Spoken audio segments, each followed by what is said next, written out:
Welcome to the Plant-Centered and Thriving podcast. I'm your host, Ashley Kitchens. Welcome to the show, Plant-Centered listener. My name is Ashley. I'm Katie. And guess what? We are here together recording our podcast for you. So about every Tuesday, I would say, Katie and I are able to work together, which is so exciting, like work together in one place. Yeah. And so today we decided to record a podcast, which I'm really excited for this topic. Katie presented it to me and I was like, we have to do this. We're a little fired up. There are just so many benefits to going plant-based that I just feel like people can't shy away from them anymore. You can't ignore these benefits. It is mainstream now that we're making documentaries. They're blowing up on Netflix.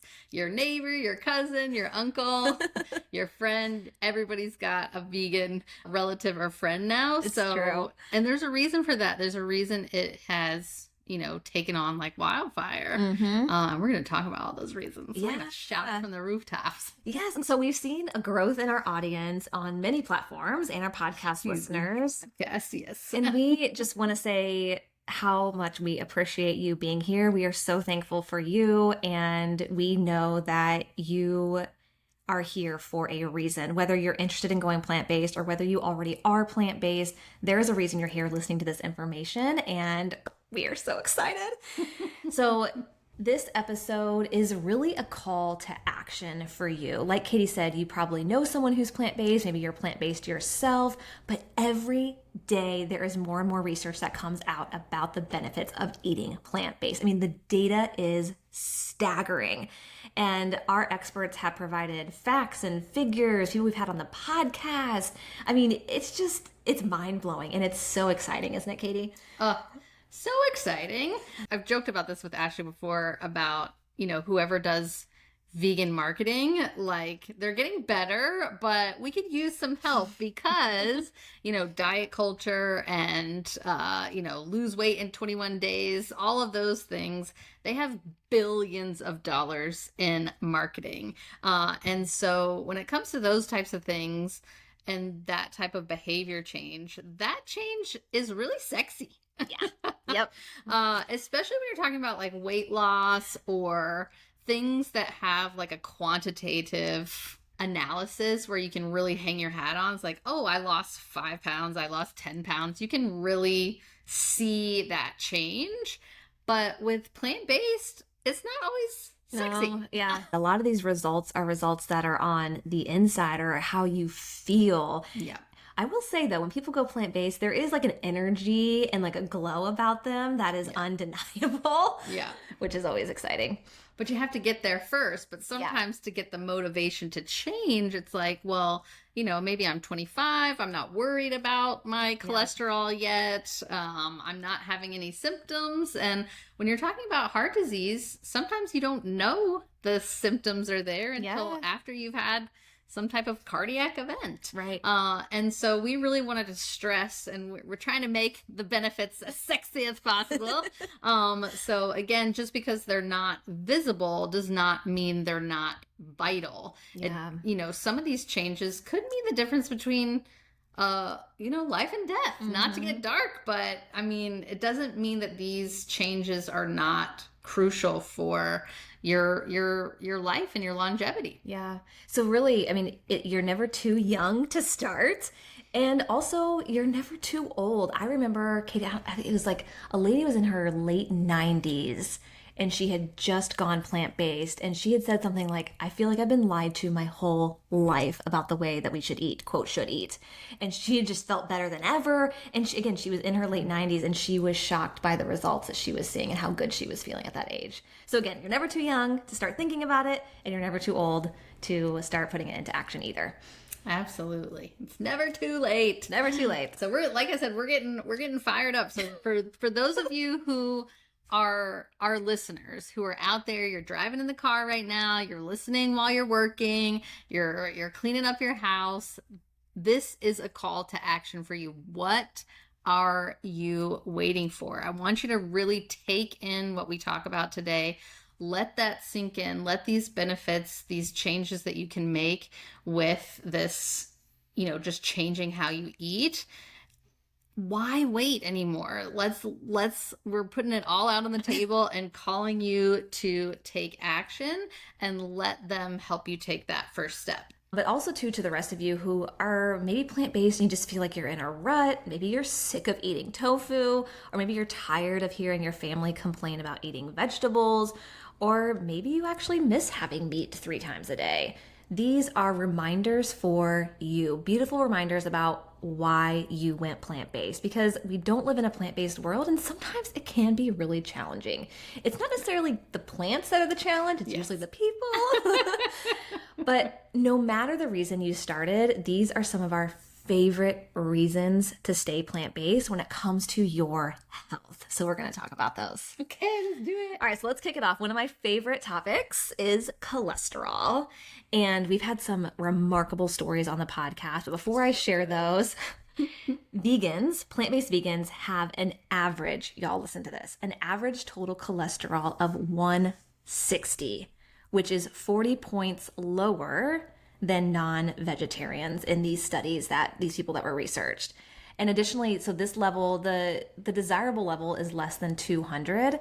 So again, the average cholesterol, total cholesterol for vegans is 160 naturally, without like even trying. And numerous studies have shown the positive benefits of eating a plant-based diet when it comes to your cholesterol. So do you remember the story that Michelle, when she came on the show and she shared the story of her and her husband, Rick Bowman? So Rick, her husband, and we'll link these shows in the notes, the show notes. So Michelle came on the podcast and she shared a story of Rick, her husband, who had staggering high cholesterol when he went to the doctor. And the doctor, of course, immediately was like, we've got to get you started on medication. And they wanted to try something different. They're like, hold up, let us just try a few things first. Michelle had heard about plant-based eating, whole food plant-based diet. And so she, from what I remember, she goes home and like throws everything out, switches everything over to whole food plant-based. They give it a try for 2 months and they go back to get their blood tested. Rick gets his blood tested and the doctors are like, what the heck did you do? Shocked, just shock and awe. Because his results, I mean, his cholesterol plummeted in a matter of 2 months. And I remember, so this was a couple years ago, a wife had reached out to me to work with me because her husband, who was in his either late 30s or early 40s, he also had staggering high cholesterol. And the doctor was immediately like, you've got to start statins right away because this is going to increase your risk of getting a heart attack, dying early. They had 2 little girls. And so she reached out to me. She's like, Ashley, can you please help us transition to a whole food plant-based diet? And so we did it. Over 3 months, they went whole food plant-based. He goes back to get his blood tested. And the nurse was actually she was a little snarky. She's like, I'm not going to bill this to insurance because you just had your cholesterol tested 3 months ago and there's no way that much has changed. And so they get the results and the nurse, like over Messenger, contacted my husband's client. My client's husband. My client's husband. And they were like, we have never seen results like this. They asked, what did you do? And again, the husband was so excited to tell them, I literally just changed my lifestyle, the way that I ate. That is, I mean, it's a big step. It was easy in a way because he had felt so good. He got more energy. He naturally lost some weight. And these numbers just further emphasize that this diet was something that just made a significant impact on his blood cholesterol levels. So it was amazing. I don't know about you, but I think that story is pretty sexy. It's pretty sexy. And I think it's important to note that both of those stories, the solution to that high cholesterol was medication. Yeah. It wasn't even suggested to these patients that they could make a difference with just a lifestyle change. Yeah. The option is not even on the table. It's not like A and B. It's like, this is your only option. Yeah. And so I think that's just another reason why those stories are so remarkable, is because those people took it upon themselves to be like, I'm just going to try this and see what happens. And they shocked everybody. Yep. So Michelle and Rick's story, that's actually our most popular episode. So make sure you check that out because it is super, super powerful. Yeah, it really is. And this isn't to say that medication doesn't have a time and place, because it certainly does. But these people in particular, like, let me try changing my lifestyle first, see if it makes a difference, and then go from there. So they wanted a plan B before they took the only option presented to them, plan A. Absolutely. So we talked about cholesterol. So now we're going to talk about blood pressure. So it has been shown in research that eating a plant-based diet can help lower your blood pressure. So a meta-analysis of 39 studies, individuals who followed a vegetarian diet showed lower average blood pressure compared to those consuming both plants and meat. A different study indicated that vegetarians had a 34% lower risk of developing high blood pressure in comparison to non-vegetarians. 34%, that's a third. Wow. Like, why wouldn't you? Like, I mean, if I was a betting woman, I would take those stats all day long. Yeah. So again, we have some really good stories on our podcast about, this effect. But one of my favorites is good old Jack. He was our first podcast episode ever, and he decided one day he had had enough, and I think he watched a documentary and he was like, I'm gonna try this plant-based thing, and he sure did. He's still going strong. He lost like 220 pounds. He is running and biking and exercising, but he was able to get off on a lot of his medications. He was pre-diabetic, his blood pressure, and he had a lot of family history of high blood pressure. So he was able to get his numbers a lot lower. Yeah. And like I said, we're still keeping track of him. Yeah. And he is doing so good. But again, that was our first podcast episode ever. And so it's a really powerful story a reminder that it doesn't matter where you're starting. Yeah. The important thing is to just start. Yep. And I remember when I watched What the Health, it's not just about being on the medications themselves, but it's all the side effects that come with these medications. I know Jack touched on that a little bit, but it's like, okay, yeah, I have to take maybe, 4 to 6. Some people have to take a dozen pills, but there's all these side effects that go with it. And that can really reduce your quality of life. And I think sometimes we just forget about that. It's like, it's easy to take a pill. Sometimes that's the easier option. But at the same time, it can be a lot more detrimental to your quality of life because of the side effects that come with it. Yeah, that's such a good point. Yeah. Okay, so let's talk about type 2 diabetes. This is number 3. Studies have shown that adopting a plant-based diet can have benefits in reducing the risk of type 2 diabetes, and not just reducing the risk of type 2 diabetes, but there have been numerous people who have put their type 2 diabetes into remission. People who have come off their insulin, who have been on insulin for over a decade, and they're able to reduce it, and some even come off of it when they switch to a whole food plant-based diet. That was actually heavily showcased, Katie. Remember that film that we got to see from Nelson Campbell? Mm-hmm. Food to Freedom? Yep, Food to Freedom. They really showcased how these people who had, several of them who had type 2 diabetes were able to put it in remission or reduce their insulin or even come off of it altogether, which was pretty incredible. And that was from a 10-day immersion. Yeah. Where they observed these 8 people who had type 2 diabetes and were able to, some of them were able to get off their insulin, and a lot of them were able to heavily reduce it. So that was crazy. Yeah, it really is. I mean, think about it. If our bodies can repair broken bones, if they can repair cuts in our, fingers or arms, all these things that our bodies can do, it's like, why couldn't it reverse type 2 diabetes? I mean, it's just incredible. So remember the story of Steven? So he came on our podcast. Oh, so good. He was a client of mine, and he reached out because his doctor was encouraging him to start taking the diabetic medication because his A1C was elevated and he had been diagnosed with type 2 diabetes. And so he told his doctor, he's like, wait, I'm going to try something. I'm going to try changing my lifestyle and see what happens. And we put him on a whole food plant-based diet, and he was able to go back to his doctor. And his A1C was within normal limits. Again, his doctor was like, what the heck did you do? And how did you do this without medication? But it was such a testament because not only did he work on his diet, he invested in his mental health. So he hired a therapist. He also started working out more consistently. So it was multiple things that he did that I truly believe just overall helped him put his type 2 diabetes into remission, which is so exciting. I'm so proud of him. And I love listening to that podcast because Steven was a skeptic. Oh, yeah. You can tell in his voice, he did not want this to work secretly. But when he talks about the enthusiasm in his voice. Now he is like plant-based biggest cheerleader because he feels that good. Yeah. And those are the types of stories that continue to inspire me, because he is like, I was a little bit skeptical at first, but now he's like, I'm going to swallow my pride and just tell everybody that I can that this worked for me. And my only regret is, why did I not do it sooner? Yeah. And now he's like on the beach flexing. He's like with his grandkids and everything. It's amazing. Yeah, he's a grandpa. He was in his 60s. Yeah.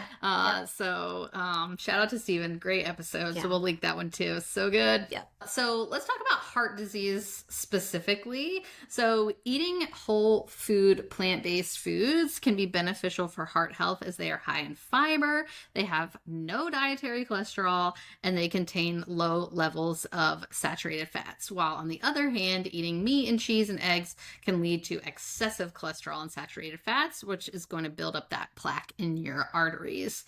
Preventing cardiovascular disease requires consuming mainly plant-based foods that are anti-inflammatory.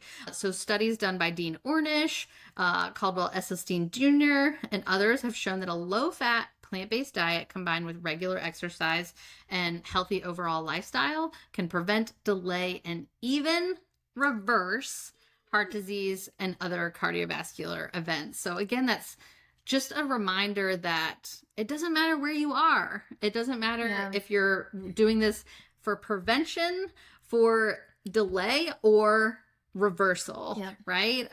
So again, what are we waiting for? And so Erin's story is one of my favorites. We'll link it. She was, or she still is, she was married to a South African. And so her in-laws and her husband, their diet was heavily influenced by meat. And the husband had went to the doctor and just had crazy cholesterol numbers. And so they actually they had been on the keto diet to try to lose weight.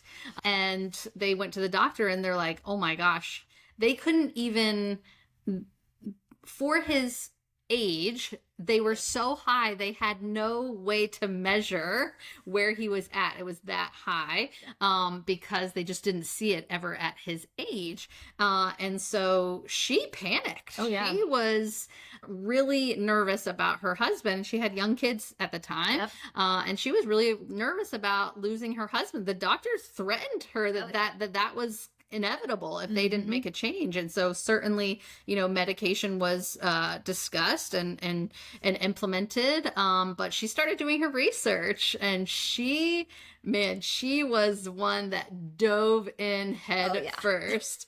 And so she changed their diet and went to a whole food plant-based diet, tossed out the keto, and they were able to get her husband's numbers way down. They were able to influence, I think, some of the in-laws. Yep. I think that's still still a point of contention. They're not perfect, but we're able to really show the rest of the family that, maybe the way that the culture had kind of influenced them wasn't the best for the longevity of the health of the family. So, I mean, talk about sexy. That is powerful. It kind of reminds us of our scholarship recipient. She was like, sometimes you have to be the change in your family. Yeah. And that can be, that can change generations. Absolutely. Right? Yep.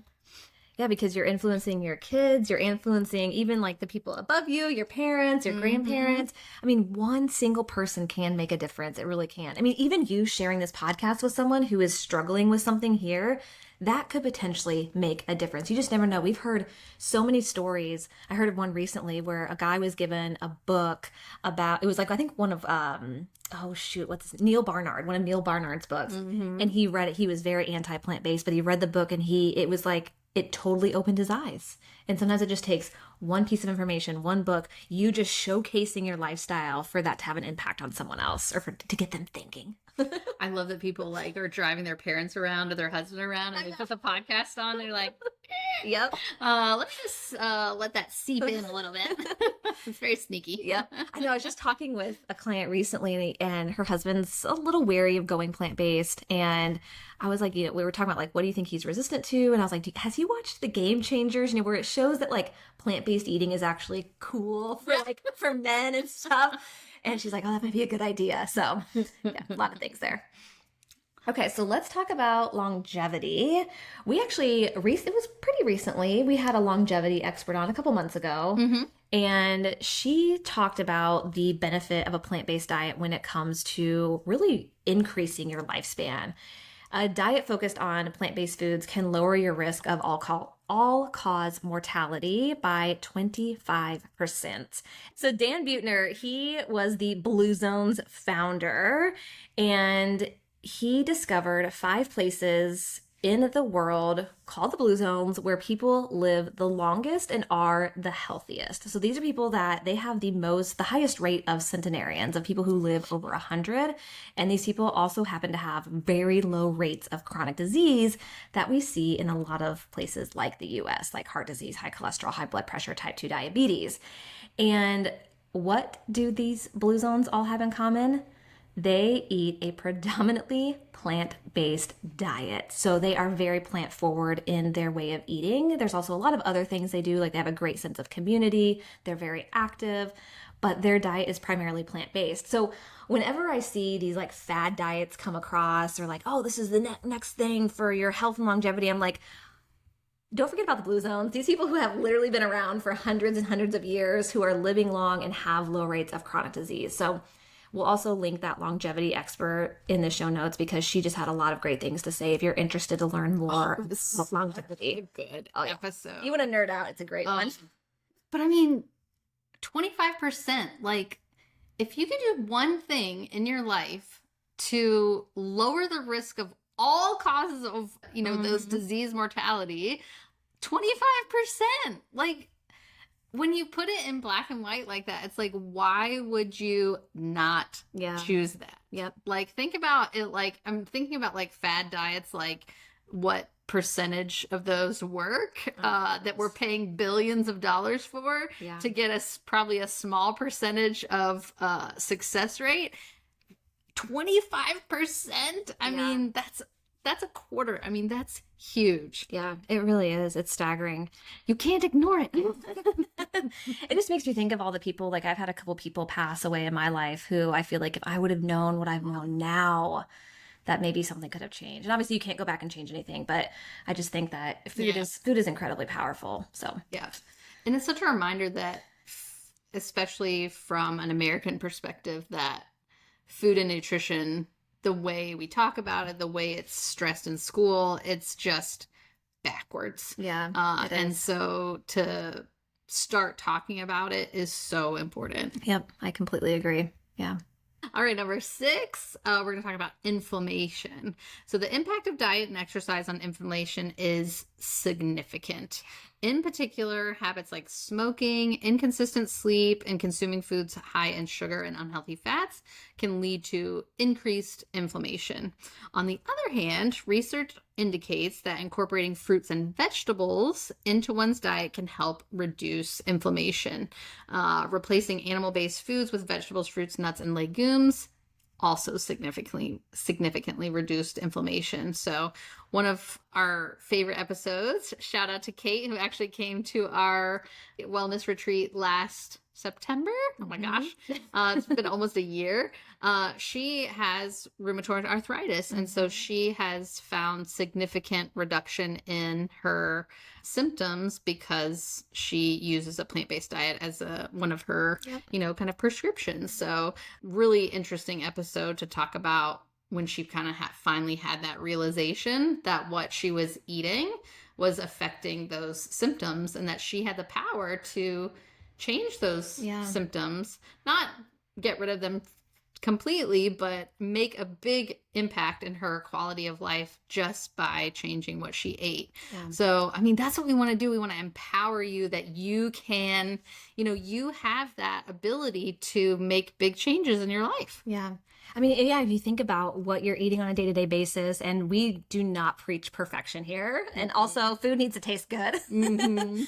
But think about what you're putting into your body on a day-to-day basis. Is it promoting health or is it detracting from your health? And of course, not all the time are you going to pick the most nutrient-dense food, and that's completely okay. But more often than not, the more you can put these anti-inflammatory foods in your body, like fresh fruits and vegetables, nuts, seeds, legumes, things that are going to help or have shown to help reduce inflammation. Think about what that's doing for your body on the inside, and on the inside working its way out. I just think it's such a beautiful thing. It is beautiful and important. Yeah, very important. Yep. Let's talk about gut health. So this is number 7, gut health, the last one that we wanted to talk about. Studies have shown that vegetarian and vegan diets can enhance the growth of beneficial bacteria in your gut, leading to an improved gut and overall health. And think about it. So a healthy gut microbiome facilitates optimal metabolism. It promotes a strong immune system. It helps with really good bowel movements. And it also helps to balance your hormone levels and regulate your appetite. In fact, a study showed that the effects of a healthy vegan diet, so a plant-based vegan diet that focuses on whole fruits and vegetables, had shown a significant improvement in gut health in just 16 weeks. And I'll tell you what, I agree with this because I feel like a test subject as well, because growing up, I grew up on an Angus cattle farm and I ate a lot of meat and dairy growing up. And it wasn't until I started making that connection with what I was putting in my body on a day-to-day basis and the impact it was having on my health and how I was feeling, did things start to change. And this was after I became a dietitian. I started making this connection. And so I started, I came across Forks Over Knives, watched a documentary, and I was like, okay, maybe I'll start eating a few more plants and just see how this goes. Maybe there is something to this after all. And I'm telling you, the more plants I ate, the better I felt, the more regular I was, the better my gut was working. And I was like, I'm not looking back because I felt so good. And now that's why Plant Center Nutrition is here and why Katie and I are here. It comes down to that. It's the basis of everything. Pretty much. It came down to my chronic constipation of 20 plus years. Well, speaking of sexy, it's not sexy to talk about your bowel movements. No. And I think that's a big reason why I think 95% of Americans don't get enough fiber. Oh, yeah, right. Yeah. Because we're not talking about it, especially as women. I can't speak for the men, but as women, it's embarrassing. Yeah. Like, you don't really talk about it, especially as kids. Like, I definitely remember, trying to hide anything like that. Oh, yeah. And like, how do you explain that in school if you're like in the bathroom for a long period of time, or like you need a bathroom like immediately? Mm-hmm. It's embarrassing. And so while it might not be sexy, gut health, like Ashley was saying, it affects so many of our systems, Yeah. your brain, your immunity, our metabolism, our hormones. So many of that depends on having a healthy gut. Yep. And that depends on a lot of times what we're eating. Yeah, absolutely. And I feel like there's all these shiny objects that distract us from these things that, quote, aren't so, quote, sexy. Mm-hmm. It's like if we just went back to the basics of eating more whole foods, eating more fresh fruits and vegetables, nuts, seeds, legumes, that would have a significant impact on our health. But there's all these like shiny things of like the brand new, there's this new diabetic medication that's out there that everyone's trying right now for weight loss, or there's a new fad diet, or there's this new supplement, or my goodness, we continue to talk about protein when, trust me, most of us in the country are getting more than enough protein, even the plant-based eaters. But fiber is something that's just like, oh, blah, boring. But It really is something that is so beneficial for your gut health. And there's only one place to get fiber. Yeah, if you think about it, animal products do not have fiber in them. Meat, dairy, no fiber, which is kind of appalling. Yeah. And so if you want your fiber, you gotta get it from your plants. Yes, yes, we're very pro plants over here. Pro plants. Thank you so much for listening to this podcast. And seriously, if you can think of anyone who would benefit from listening to this, please send it along to them. There are so many benefits to eating a plant-based diet. And I just feel like so many people are taken way too early from things that could have been prevented. I'm not going to talk more about that because I'll start getting emotional. Okay, so we hope you are as fired up as we are. I hope you have a good rest of your day, evening, wherever you're headed right now. We appreciate you so much. Thank you for tuning in, and we'll catch you on the next episode, right, Katie? Yeah, and if you have an interesting story that you want to share, please let us know. We would love to have you. Absolutely. We are always open to having guests on our podcast so you can share your story with somebody else, because we know that other people's stories benefit other people greatly. Absolutely. Yeah. All right. See ya. Bye. Until next time, keep thriving.